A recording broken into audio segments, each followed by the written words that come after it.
With the weather heating up, seltzer season is here. Slightly lower in alcohol, thirst quenching, and best served poolside. But instead of buying that stuff from the store, why not make your own? It's incredibly easy, and the best part is you can customize the flavor to your preference, which is exactly what I did in this peach cobbler hard seltzer. I'm Trent Mouchot, and this is The Brew Show. Let's make a hard seltzer.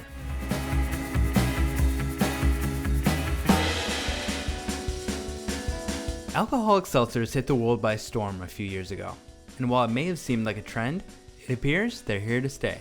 And I'm not mad at it. It's nice to switch up to something light and crushable, especially if you're day drinking or just hanging out with your buddies under the sun. And while it's easy to buy some at the store, brewing your own gives you a lot more options when it comes to flavors. And it really isn't as hard as you think. It just comes down to a few key components. The fermenter, some vessels that can be sanitized and can allow CO2 to escape during fermentation. Water, either distilled, purified, or filtered. The cleanest slate possible will give you the best results. Sugar, this is what feeds the yeast to create alcohol, and the more you add, the boozier it can be. And yeast.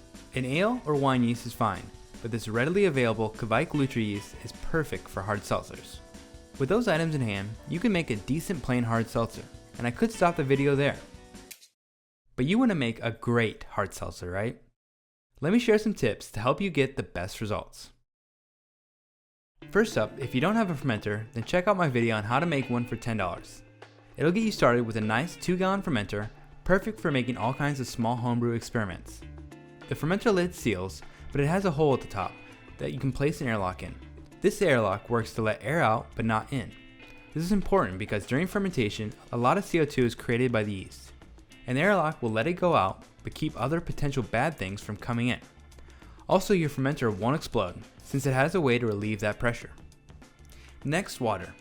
Distilled water will give you the cleanest slate because it has no mineral content. But if you've ever tasted distilled water, then you know it doesn't taste like much, or really all that great. If you go with distilled water, you'll need to add in minerals to get it tasting right. And unless you already brew beer, you probably don't have gypsum or calcium chloride hanging around. So my recommendation is just go with reverse osmosis or filtered water. Do not use tap water. It has way too many minerals as well as other chemicals that can be detrimental to your final product. If you happen to have some water salts, adding a bit of gypsum can add a nice crispness to the final product. But again, this is completely optional. You can go many ways with sugar, and there's really no wrong choices as long as you use fermentable sugar. So no Splenda or stevia here. You need the real sugar to feed the yeast. My preferred choice is dextrose, or corn sugar, which is not as easy to find at your local grocery store, but it is sold at homebrew stores and online. It dissolves the easiest and has the least flavor and color impact of any of the sugars I've tried. If you go for regular sugar, or something not as fine as dextrose, you likely need to heat up the water to get the sugar to dissolve, but dextrose basically dissolves instantly, which is a great time saver.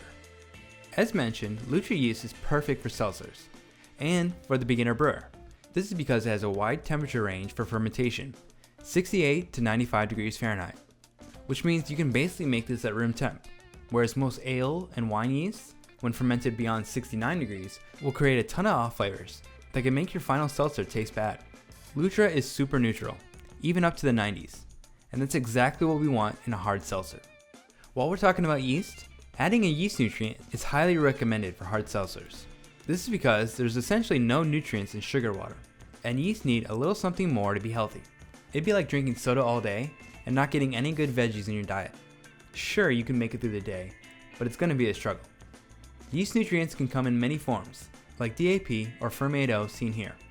They're pretty readily available online and at homebrew stores.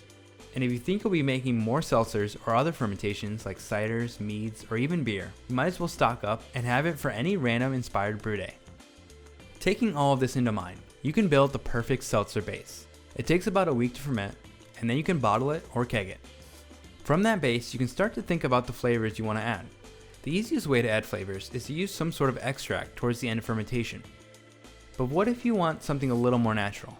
Let me show you my recipe for my peach cobbler seltzer so you can see exactly how it's done. We're making a 1-gallon batch, but feel free to scale this recipe up or down if you like. All the details will be in the description box. Keep in mind, if you're brewing for someone gluten intolerant, you should use a fermenter dedicated to gluten-free brewing, or use a brand new one. And make sure your fermenter or anything that touches the water is completely sanitized using something like Star San. You don't want to introduce any unwanted bacteria. Here's a quick run through of the ingredients you'll need. Water. I'll be using store-bought filtered water. Then sugar, 1 pound of dextrose. Yeast. I'll be using a half packet of Lutra that's left over from last week's strawberry lemonade cider video. Optionally, but recommended, I'll be adding 1.5 grams of Ferment and 5 grams of DAP for yeast nutrients. Also optionally, I'll be adding a pinch of gypsum to add a bit more crisp bite into the seltzer. For our flavor addition, I'll be using 1 pound of frozen peaches that I set out a little bit before this to let them thaw out. Freezing the fruit helps it break down and release flavor a little better than just using fresh fruit. Okay, so now just add all those ingredients into the fermenter. It helps to start with the fruit, then the nutrients, then sugar, then gypsum, followed by the water. Using a sanitized utensil, mix it all up to ensure the sugar is melted in. The amount of sugar we added into the water will raise the original gravity, which is the starting benchmark for what our potential alcohol will be. This tool is a refractometer, which helps measure that gravity number. For this recipe, the reading comes in at 1.035, which should give us a 4.5% or so drink. If you wanted a little higher alcohol, just add more sugar, and if you wanted less, then add less. Lastly, sprinkle the yeast on top. Close the lid and give it a good shake to mix all the ingredients. And then pop on an airlock and set it somewhere for a week at room temp. If you have an area of your home that's a little warm, you can always set it there to try to speed up fermentation. You know it's just about done when that little airlock stops bubbling. You can use a refractometer or a hydrometer to check the final gravity, which should be around 1.000. But if you don't have one, just give it a few more days after bubbling stops to ensure it's fully done. The last component to make this cobbler-like is to add some vanilla. Either find a quality extract or the real deal. I'm just using extract and going for 2 teaspoons or about 10 grams in this 1 gallon batch. Just enough to give it a slightly sweet and warming finish. From there you can either bottle it or kick it up. If you're bottling, use a priming calculator to find out exactly how much extra sugar you'll need for bottle conditioning. Otherwise, kegging is super easy, but I have a video comparing the two if you want to know more. Either way, once it's done, pour yourself a pint and enjoy. 1, 2, 3, hit it. Damn, this is good. The peach flavor is light but still present, not overly peachy or overly sweet, like many of those store-bought ones can be. Just the perfect amount, that's slightly accented with the vanilla, making this more dessert-like. So good and so refreshing. And kegging it up allows you to ramp up the carbonation, making that fizz really sing. But listen, if you wanted to do a completely different fruit or flavor, you totally can. In fact, check out this cranberry flavor one I made for the holidays, in which I used a flavor extract. Click this video and I'll see you over there.